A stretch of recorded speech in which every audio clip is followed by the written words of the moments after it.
दोस्तों नमस्कार। आज के इस वीडियो में हम बात करने वाले हैं पॉलिटेक्निक फर्स्ट सेमेस्टर के अप्लाइड फिजिक्स के कुछ इंपॉर्टेंट क्वेश्चन के बारे में। और ये वो क्वेश्चन हैं जो आपके प्रीवियस ईयर पेपर में आए हुए हैं।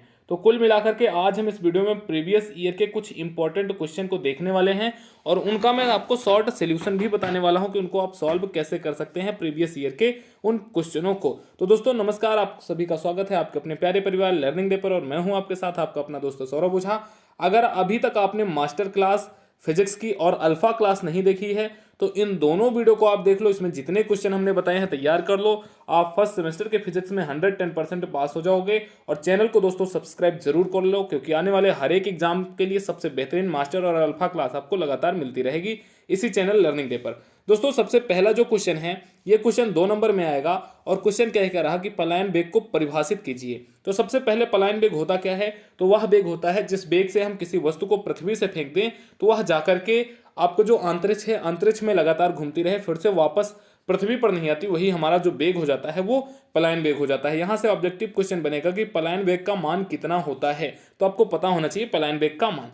ठीक है, अब पलायन वेग के व्यंजन की उत्पत्ति कीजिए तथा पृथ्वी सतह पर इसका मान। मैंने बताया ना कि पृथ्वी सतह पर इसका मान आपसे पूछ सकता है तो आपको पलायन वेग की वैल्यू पता होनी चाहिए। अब इसके व्यंजन की उत्पत्ति करनी है जिसके लिए आपको आरी, जो आरी है ये पृथ्वी की त्रिज्या आपको दे देगा और जी की वैल्यू आपको दे देगा। ये सेम एग्जैक्ट पेपर है तो मतलब आपको अगर एग्जाम में ऐसा क्वेश्चन आएगा तो वहां पर आपको त्रिज्या की वैल्यू, पृथ्वी की त्रिज्या की वैल्यू और जी की वैल्यू दे रखेगा। अब एक चीज सुन लेना दोस्तों, अगर आपको क्वेश्चन नहीं आ रहा है तब आपको क्या करना है, तब भी आपको लिखना है। कोई भी क्वेश्चन छोड़ना मत और सारे के सारे क्वेश्चन अटेम्प्ट करके आना। जैसे आपको पलायन वेग तो आ रहा है, बाकी और सारी चीजें नहीं आ रही तो आप पलायन वेग को ही सही से लिख दीजिए। कम से कम अगर 2 नंबर का है तो एग्जामिनर 1 नंबर आपको देगा। कोई भी क्वेश्चन छोड़ना नहीं, जितना आ रहा है जो भी आ रहा है वो जरूर लिख देना। इससे आपको बहुत बड़ा एडवांटेज होने वाला है और ऐसे हेल्प आपको लर्निंग डे ही कर सकता है। लर्निंग डे आपके लिए लगातार वीडियो दे रहा है, बिल्कुल पूरी क्लास हमने फ्री में दिया है। तो चैनल को सब्सक्राइब जरूर करो, अपने दोस्तों को जरूर भेजो और इंट्रेंस एग्जाम के साथियों को भी चैनल की लिंक जरूर भेजो।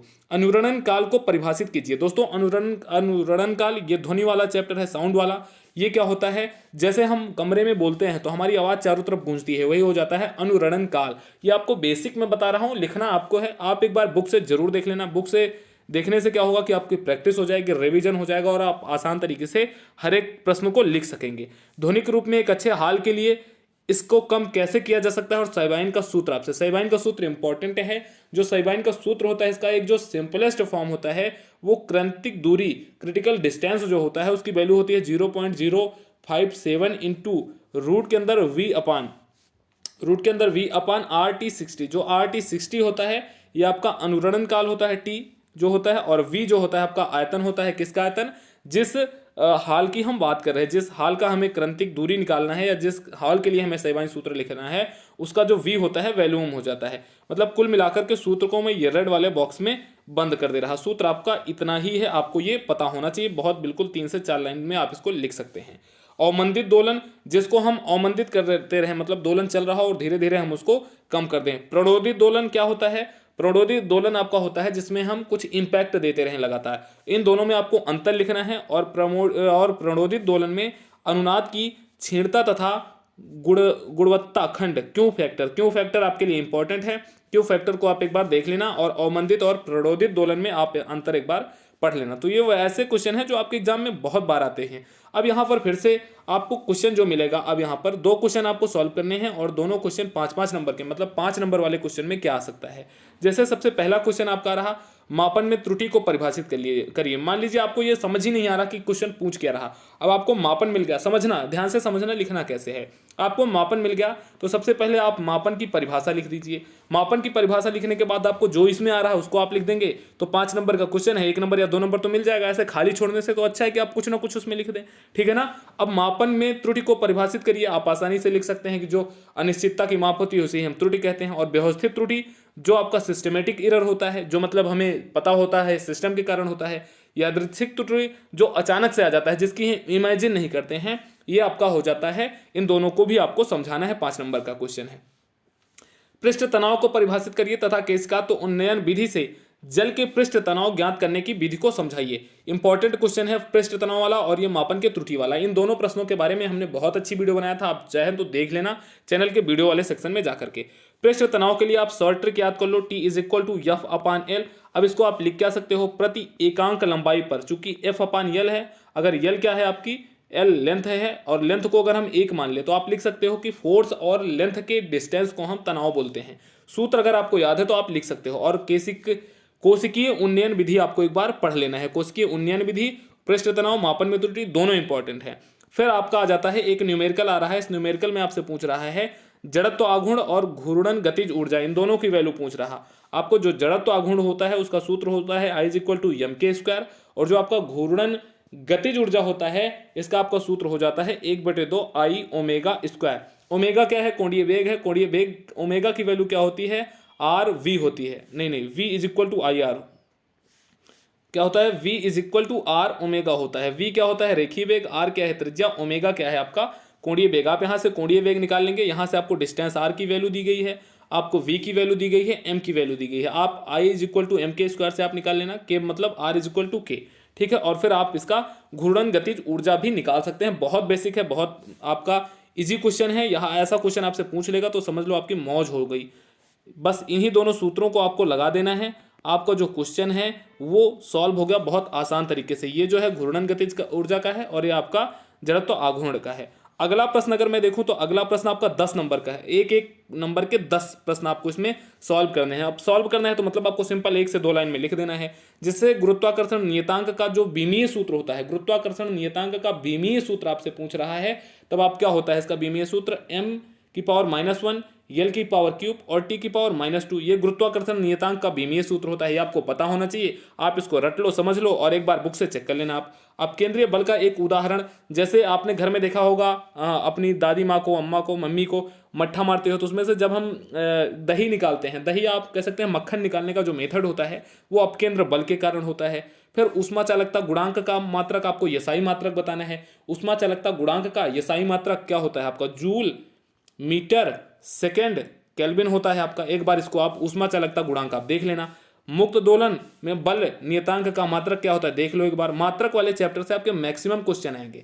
हर्षित सर ने आपको एक वीडियो बना के बताया है कि कहां कहां से क्वेश्चन आपके एग्जाम में आ सकता है। कोणीय संवेग संरक्षण का आपको एक उदाहरण देना है। कोणीय संवेग संरक्षण, जो आपकी नाच करने वाली होती है नर्तकी, वो कभी अपने हाथ फैलाती है, कभी अपने पैर हाथ बटोर लेती है, तो ये एक सिंपल एग्जाम्पल है कोणीय संवेग संरक्षण का। अगला जो क्वेश्चन कहता है निम्नलिखित में से जड़त्व आघूर्ण एवं घूर्णन त्रिज्या के बीच क्या संबंध होता है। जड़त्व आघूर्ण जिसको हम I बोलते हैं और घूर्णन त्रिज्या आपकी R² होती है। बस इसी में आपको रिलेशन बता देना है। आपको बहुत आसान सा क्वेश्चन 1 नंबर में मिल जाएगा। बेसिक सा ये सारे ऐसे क्वेश्चन हैं, ये 10 नंबर में ऐसे प्रश्न आपको आएंगे जिसको आपको 1 से 2 लाइन में ही लिख देना है और आपको अच्छा नंबर मिल जाएगा। फिर कह रहा है एक बेलन का उसके अक्ष के परितः जड़त्व आघूर्ण का व्यंजक के रूप में लिखिए। जड़त्व आघूर्ण का मान आपको पता होना चाहिए। I को आप अच्छे तरीके से देख लेना, ठीक है। इसके बाद जो अगला क्वेश्चन आपके लिए है, फिर से ये ऑब्जेक्टिव टाइप क्वेश्चन आपको मिल गया। ये दूसरे साल के पेपर का है। मैं बता रहा हूं ना कि आपको प्रीवियस ईयर के मैं 2-3 साल के पेपर कलेक्ट करके दिखा रहा हूं। इसमें कह रहा निम्न में से किस भौतिक राशि की बीमा नहीं होती, ऐसा प्रश्न आता है। और अगर ऐसा प्रश्न पूछ लेता है तो समझ लो बहुत बढ़िया है। कह रहा बीमा नहीं होती लेकिन मात्रक होता है। विकृति का तो नहीं होता, मुझे नहीं पता। और ऊर्जा की बीमा भी होती, ऊर्जा का मात्रक भी होता है, मतलब कोण है। कोण की बीमा नहीं होती लेकिन कोण का मात्रक आपका हो सकता है। अब कह रहा 20.030 में कितने सार्थक अंक हैं। सार्थक अंक से क्वेश्चन बनेगा ही बनेगा। तो इसमें 4 हैं। 20 से 30 तक हम जोड़ेंगे, 20 से 03 तक हम जोड़ेंगे तो 4 सार्थक अंक इसमें हो जाएगा। निम्नलिखित में से कौन सी सदिश राशि नहीं है। सदिश राशि कौन सी नहीं है अब आपको बताना है। आवेग, संवेग और सामर्थ्य में। इसका आंसर आप कमेंट सेक्शन में देंगे सभी साथी कि इनमें से कौन सी आपकी सदिश राशि नहीं है, मतलब अदिश राशि है। रेखीय और कोणीय त्वरण में आपको संबंध बताना है। तो रेखीय त्वरण आपका A होता है और जो कोणीय त्वरण होता है उसको हम मान सकते हैं अल्फा मान सकते हैं। A = R अल्फा आपका होता है। यहां से आप आसान तरीके से निकाल सकते हैं। अब आपको यह क्वेश्चन मिल जाएगा। एक कण r त्रिज्या के वृत्तीय पथ पर एक समान चाल v से गति करता है। 1/4 आवर्तकाल में इसका विस्थापन कितना होगा। यह भी इंपॉर्टेंट क्वेश्चन है। ऐसे सभी प्रश्नों को आपको देख लेना है। अगर ऐसे क्वेश्चन आते हैं तो 10 क्वेश्चन आपको सॉल्व करने होंगे। लगभग 12 क्वेश्चन आपको दिए होंगे और जो 5 नंबर वाले क्वेश्चन हैं वो 3 क्वेश्चन आपको दिए होंगे, जिनमें से 2 प्रश्न आपको करने हैं। आप बहुत आसान तरीके से कर सकते हैं। बस एक चीज ध्यान रखना, जैसे अब ये आपको लास्ट स्लाइड दिख रही है, कह रहा कि किन्हीं 2 खंडों को हल करिए। अब इसमें कह रहा कि इसकी आप इसकी प्रामाणिकता का बीमीय विधि द्वारा इसकी प्रामाणिकता का पुष्ट करिए। तो V आपकी चाल है।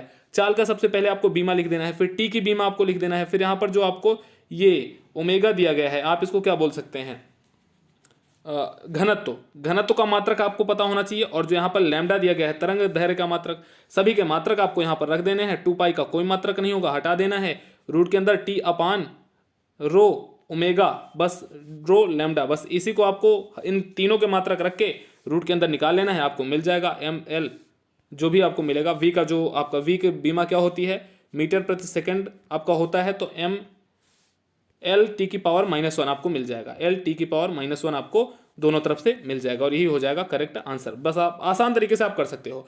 नहीं समझ में आ रहा फिर भी आपको करना है। अभिकेंद्रीय त्वरण की परिभाषा आपको लिखनी है। अभिकेंद्रीय त्वरण आप एक बार पढ़ लेना। अभिकेंद्रीय त्वरण भी बहुत आसान है, बहुत बहुत बहुत इजी है। जब हम किसी भी चीज को लेकर के, जैसे हम बाल्टी में पानी घुमाते हैं तो वो रुका रहता है, ये सारे अभिकेंद्र बल होते हैं, और अभिकेंद्र बल से ही हमारा अभिकेंद्र त्वरण निकल आता है। जैसे अभिकेंद्र त्वरण आपको नहीं आ रहा तो अभिकेंद्र बल की परिभाषा आप लिख के फिर आप उसी में अभिकेंद्र त्वरण निकाल देना, आपका प्रश्न सॉल्व हो जाएगा। तो कुल मिलाकर के मेरे कहने का मतलब यही है कि एक भी क्वेश्चन छोड़ना नहीं है, सारे प्रश्न अटेम्प्ट करने हैं। कॉपी जितनी आप नीट एंड क्लीन रखेंगे उतना ही ज़्यादा आपको प्लस एडवांटेज मिलने वाला है। और जो ये क्वेश्चन हमने प्रीवियस ईयर का करवाया है, मास्टर क्लास हमने करवाया है, अल्फा क्लास हमने करवाया है, 10 हमने इंपॉर्टेंट क्वेश्चन दिए हैं, 15 हमने इंपॉर्टेंट क्वेश्चन दिए हैं, इतने को ही कंप्लीट कर लो आप। 110% दोस्तों 35+ नंबर इस बार फिजिक्स में लेकर के आने वाले हो। न्यूमेरिकल को आप तभी ट्राई करना जब न्यूमेरिकल आपको 100% आ रहा हो। न्यूमेरिकल नहीं आ रहा तो आप थ्योरी को कर देना, थ्योरी से आपको नंबर मिल सकता है। तो दोस्तों वीडियो कैसी लगी जरूर बताएं। इन सभी प्रश्नों को जरूर कंप्लीट करने, एग्जाम होने के बाद, फिजिक्स के एग्जाम के बाद हम लोग, आप इस वीडियो के नीचे आना और बताना कि आप इसमें से कितने क्वेश्चन मिले थे। नमस्कार,